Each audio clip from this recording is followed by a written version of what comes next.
Agora, já avançando pelo estudo da disposição espacial, podemos não mais nos reter na disposição espacial dos corpos, mas também na forma específica dos seus objetos e como expressar a sua forma. A forma é aquilo que é inerente a um objeto, é o que a distingue de todos os demais objetos, todos os demais seres ou corpos. E se o nosso objetivo é a arte, nós precisamos falar da beleza.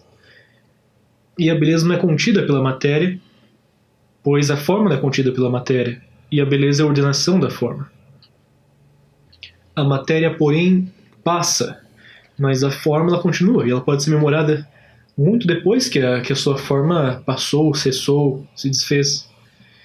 E até mesmo podemos imaginar formas sem uma matéria referente, como já falamos na primeira aula. A música, por exemplo, não precisa se referir a nada. Uma melodia, ela não tem um equivalente no mundo real. Ela é uma construção baseada em diversas formas auditivas. Não é à toa que a forma, ao se desfacelar, ela fica feia, né? Ela perdeu os seus componentes que dão unidade a ela, que fazem ela funcionar como seu objeto, como seu ser específico. É feio, é desagradável mesmo. É na apreensão da forma que vai estar a maior parte do nosso esforço. Afinal, para podermos expressar uma forma, a gente tem que ter absorvido, tem que ter aprendido. Para assim, aprendendo a forma, nós possamos retirá-las e colocá-las em outro lugar, de um outro modo. Isso não é destruir a forma, abstrair a forma. E uma forma abstraída não é percebida da mesma maneira que uma forma destruída. Uma forma destruída, por exemplo, um corpo em decomposição, fétido, não se usa esse termo, fétido, né, nojento, é ruim, porque você sabe que o corpo não é para estar assim. Né, o corpo vivo funciona de um outro jeito. Mas já ao passar um tempo da degradação, já não é mais tão feio assim quando só existem os seus ossos, é natural, tem uma beleza anatômica nisso, né? Quando está no estágio que não há mais degradação pela frente, perde boa parte da repulsa que possamos ter por ela. Então é isso que nós precisamos olhar. O que ali é fixo e unitivo? O que de forma dá a sua forma? O que ali é mais importante? Precisamos então primeiro perceber as diversas formas, tudo que compõe uma forma, e perceber quais são e o que nelas é fixo e o que não é.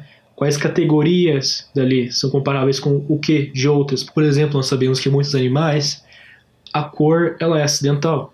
A cor não define o animal em si. E nós não usamos a cor como referência para dar espécie aos animais. Ao você perceber que um elefante é cinza e eu te mostrar um suéter cinza, você não vai pensar que ambos, por serem cinzas, possuem algo de comum enquanto seres. Né? Você não vai pensar que suéter e cinza são um tipo de elefante, embora ambos sejam cinza. Um elefante parece mais estranho sem a sua tromba do que sem ser cinza. Então, nesse caso, a tromba é algo que dá característica identificável, essencial do elefante. Embora agora não seja única, pois nós conhecemos outros animais que têm trombas e não são elefantes. Você não acha que a anta é um tipo de elefante? Você vê alguma similaridade, especialmente quando você compara com outros animais. Uma anta parece muito mais um elefante do que um pardal. O que precisamos observar é um modo de entender, de esclarecer a realidade material que vamos mostrar, na unidade do ser, no conjunto do que dá o seu ser. E na arte, então, nós vamos demonstrar essa realidade material no objeto representado, no quadro, no desenho, no papel, no computador, o que seja. E para formar esses conceitos universais que você precisa identificar, dar nome às coisas, você precisa observar o que ali é essencial. Para essas mesmas categorias de comparação, você percebe o que faz aquilo, o que é essencial de fato, o que não pode ser tirado, o que não é acidente. E assim, observando tudo que compõe uma forma, você também vai poder discorrer o conjunto de possibilidades baseadas naquilo. Você sabe o que um elefante pode ou não fazer, sabe que um elefante tem uma infinidade de possibilidades para que lado ele pode andar, para que lado ele pode olhar, mas sabe que ele não vai sair voando por aí, ou que ele não vai cantar para você. E nessas coisas acidentais, quando você compara qualidades que não são essenciais, acidentais, não dá muito certo, porque você vai estar, por exemplo, a comparar as cores, você sabe que às vezes a cor é mais determinante do que outras. Por exemplo, num ser humano, num cachorro, a cor varia com muito mais facilidade do que numa planta, por exemplo. Então, qualidades isoladas, sem comparação das espécies, não podem ser comparadas. E compor uma imagem de uma espécie só por essas similaridades na percepção de formas, você tem que saber bem no que você está olhando, nas formas que são integrais, você vai se confundir nisso, né? E sim nas formas essenciais, aquilo que a define como espécie. Nisso você pode fazer a comparação. Então, essa abstração das formas que vai ser fundamental para o processo de desenho, ela é um ato da intelecção, um ato intelectual. Para você ter a presença concreta do ser, a sua forma, na sua mente. E precisa um processo intelectual abstrativo, porque senão você precisaria estar ciente, você precisa perceber e entender cada uma das partículas materiais que compõem aquela forma para entendê-la, para ter a sua presença. Já que isso é impossível, você não pode simular, imitar toda a estrutura material de um objeto na sua mente, você então precisa abstraí-los. Assim, por esse processo imaginativo, abstrativo, você estabiliza a forma, porque você percebe só um pedaço da forma de cada vez, né? Você tem algo quase que mágico em você, na sua intelecção, que não se surpreende com as mudanças sutis de alguma forma, né? Quando eu olho para você aqui, eu posso mudar o ângulo com o qual eu me viro para a câmera, você não se surpreende, você vê o rosto pela metade e pelo outro lado você não pensa, nossa, quem será que é esse agora? Tem uma continuidade da sua percepção e você sabe, você liga ela com os outros sentidos, né? Ou se você dá a volta em algum objeto, você sabe que continua sendo o mesmo objeto, embora a visão seja o mesmo. A intelecção diferencia as diferentes características por suas categorias de um ser, então se percebe quais são mais e menos estáveis, quais são fundamentais e acidentais. E essa estabilização, ela é uma unificação entre os impulsos percebidos de um corpo, de um outro ser. Então, considerando esse processo da estabilidade, é somente por ele que vai ser feito arte. Somente você percebendo o que fica, o que está ali, como se apresenta a forma, você vai poder representá-la. Não há outro modo. Então, precisamente aí que precisamos entender o que constrói isso, como se aprende isso. E depois disso, então, é o como mostrar isso, como comunicar isso. Mas se você quer comunicar algo a alguém, você tem que entender como que também você entende. Você presume que as pessoas entendem as outras coisas do jeito que você entende. E é por isso que você se comunica na mesma língua com elas. Se você tenta falar numa língua o qual o outro sujeito não fala, não há comunicação. Então, entendendo essa língua, essa linguagem da comunicação das formas, nós vamos entender o que a arte faz. E como já dissemos que a arte tem os seus próprios limites, as suas expressões materiais, como elas se dão, as suas modalidades, todas elas vão buscar uma unidade nos limites do meio. Ou seja, dá essa expressão, que nós estamos falando desde o começo, para um outro sujeito, por um meio material distinto. E ao expressar essa forma capturada por você, você está passando um signo, um símbolo do drama da compreensão real. O que passa para você, o esforço que você teve em ver aquilo, as suas impressões são comunicadas. As suas impressões da realidade, uma conversão sua à realidade. Então há um bem estético nisso, ou talvez o bem estético, como você subjugar a percepção da realidade à unidade da mente pela forma.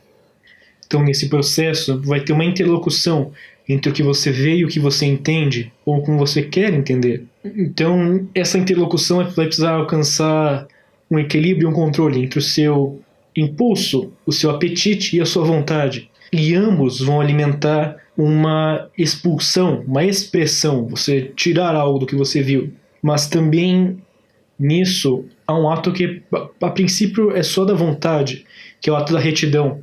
De você não mostrar, você não comunicar alguma coisa, você reter, segurar. Então, assim, com essa comunicação, você sobrepõe uma matéria a uma forma que lhe foi dada à sua mente. Ou seja, você recebe o que alguém recebeu antes. Não exatamente o que aquela pessoa recebeu antes, porque como eu disse na primeira aula, o artista, o intérprete, também é o meio material da obra.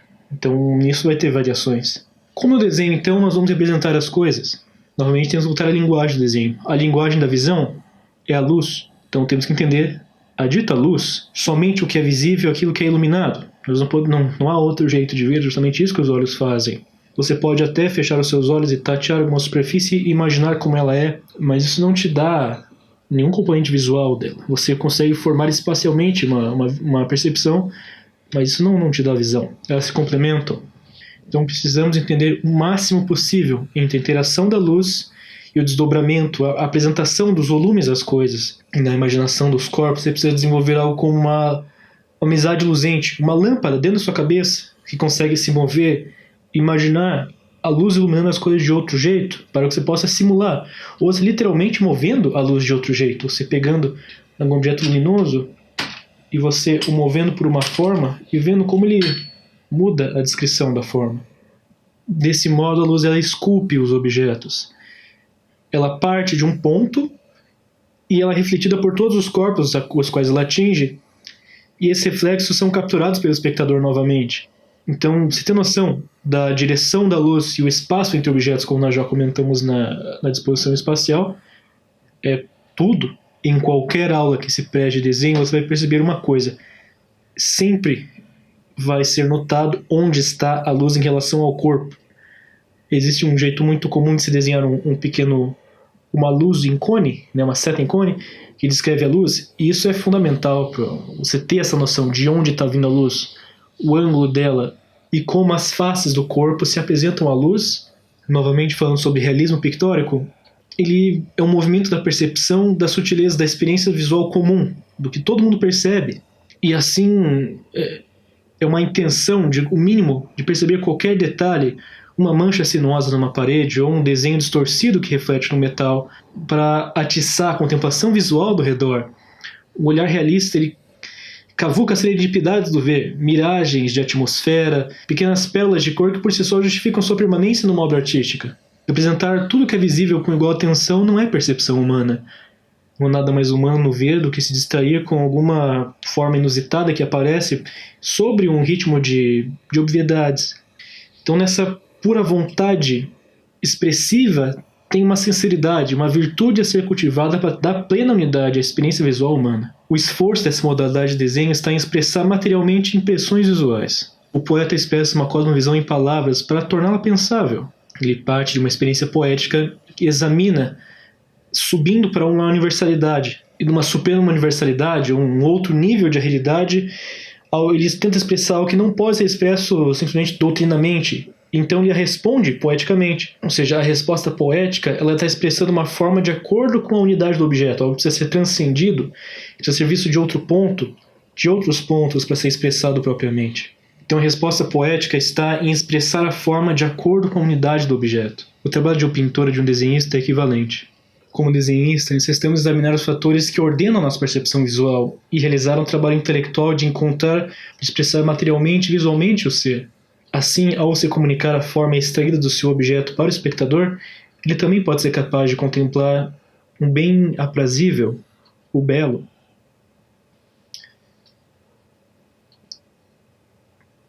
Então, passando por esse mais um pouco de teoria da forma, teoria da estética, talvez, a gente vai segurar um pouco nessa área não prática e talvez não volte, porque tudo para frente agora eu espero que seja prático.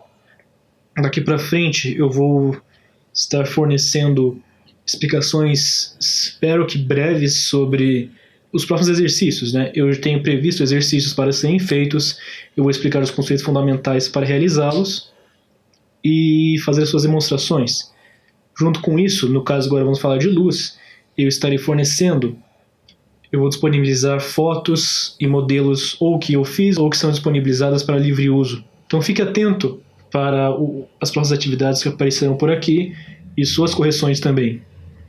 Tendo dúvidas sobre esse tipo de conteúdo, sinta-se livre para perguntar, para comentar aqui, ou nos meus outros meios de contato. E se esse conteúdo tem te ajudado, se você gostou dele, você conhece alguém que também possa ser útil, então, por gentileza, compartilhe ele, não passe para seus amigos, para seus colegas, porque você ter colegas confidentes que estejam fazendo os mesmos exercícios que você ajuda muito essa comparação, e até para vocês juntos formularem as próprias perguntas para isso, né, e receberem respostas que sirvam para mais de um.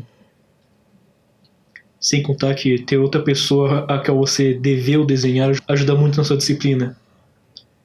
Sendo assim, até a próxima aula.